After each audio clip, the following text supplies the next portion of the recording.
I am the embodiment. I am the embodiment. I am the embodiment. Soy la encarnación. I am the embodiment Of unconditional. Unconditional. Unconditional. Unconditional. Unconditional. Of unconditional love.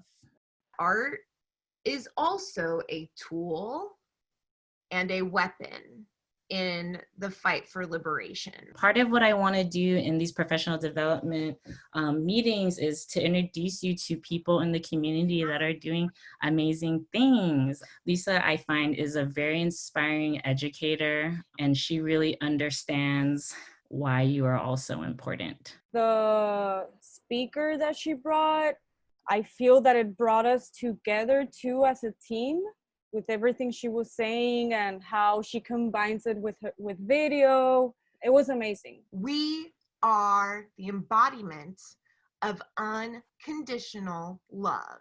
You got it?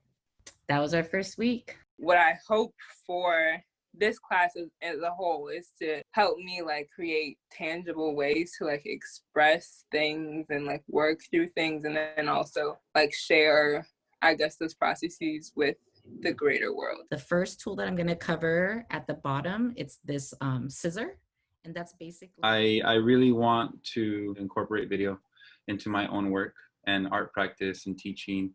And then I also see the power of video within communities and being able to document really anything that we want. So I feel like that's really important. And if I know how to do that, I'd love to teach people how to do that. What I hope to do is kind of similar to what India mentioned, to be able to translate my thoughts or my interventions as an artist through this medium more, and like challenge myself to like do more through that. We're building an ecosystem, right? So we're learning to think outside of our classroom, but I really want us to start thinking about how we function in our classrooms and how that impacts all of us as a whole. So I just want you to know I see you, and it's no coincidence that you're here. We need you here. All of us need you here. For me, I have two motivations. It's to uplift and empower Black and brown people, and also to hold up a mirror to white America. I have to look at white privilege. I don't have a choice, but there are people that they don't see it. They don't have to see it. And what I'm saying with this work is, if I have to look at it, you have to look at it. So if everybody here has the ability to make their own videos, we don't have to use the platforms that are available now to share our information. We can make our own. The idea is everyone to write, what is that photo that it doesn't exist for you? I just wanted to make sure that everybody kind of has that spirit of experimentation. In the middle of like thinking of like if your techniques are good or if your concepts are correct, just remember that we're thinking of the students, because the reality is there's some students waiting for us, and our videos actually will live on without us. Something I've learned is that I can really recognize things that you've been talking about regarding video. I'll be watching something and I'm like, oh, that's B-roll. Like, oh, that's this, like that's that. And then, yeah, I learned it in my professional development classes. Usually I would take pictures a lot. Now I find myself recording every chance I get. Now that we've learned how to use iMovie and on the phone, I feel like I have no excuses to make these ideas that I've been collecting in my head and writing down. So I'm really excited to move forward with these new tools to just keep making content. I've been learning a lot from the past sessions that I've missed. The first one in particular, you guys were very vulnerable, which I just want to say it's inspiring to be able to have the space. But I've been learning a lot about like organizing myself. Organizational skills is something that I've been learning and that has been helping me a lot thanks to these classes. I think I learned this from PD, but it's something that I've been struggling with for a long time, which is like, how do you be a leader? I think that that's something that I'm learning right now, but also I think it's a lot easier with the people that I'm with.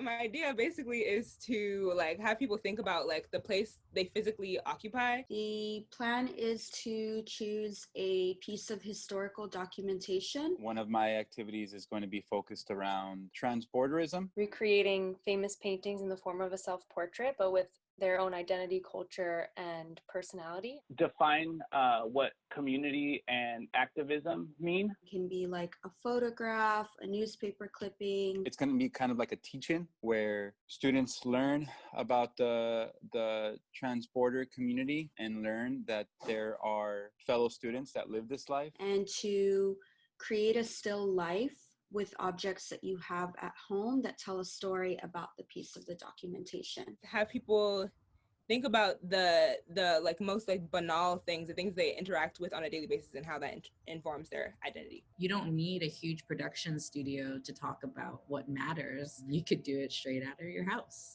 And the tools that we have right now could really change somebody's home life and what they're learning. I see a white savior. There is some vilification or villainization of families in the way that these films portray communities of color. I actually saw La Bamba really late in my life. It made me really proud of my identity and my culture. I think when I was in Mexico City, that was like people's reference of who I was. Just questions about my identity were just like kind of limited to these like films that tell the rest of the world, like, what are Chicanos?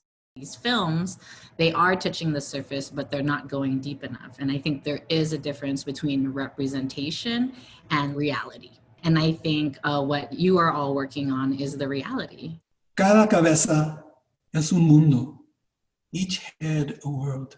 Each head a world spinning at its own velocity. Each world then in a universe with other worlds. Education isn't supposed to be something that takes away from us. It is supposed to be something that guides us. The problem is we have too many teachers who say, be like me so that I might like you. But the thing that I hope that you will consider giving your students as an option, an opportunity to discuss their dreams. Especially with Dawn today, like I just felt this overwhelming sense of gratitude just to be in this space. Just knowing that you can learn anything and you can learn from your peers and your coworkers and Riz. I'm here in this virtual room with you all and it's changing my life. Just being open to trying new things. I'm inspired to make myself do more. I think after Wednesday, I'm going to be sad that it's over at the same time. We're in our 8th week of our professional development, and I just wanted to start the class by saying thank you, because we did a lot more than make instructional videos over the past 8 weeks. In this class, what you had to do was like think about who you are growing up. You had to think about your own education, how you learn, how you continue to learn, and you've had to think about how you want to teach and how all of these collective experiences have like shaped who you are and who you are going to become. And if you produce something that indeed Riz has done with some of you, you will understand that there is a legacy that you can only pay back if you do it with someone else. You've got this wonderful institution right now supporting you. Now, what will you give? Thank you, Riz. Yeah, everybody. Thank you, everyone. Thank you guys. Bye, everyone. Bye. Thank you. So that's a wrap. Thank you, everyone.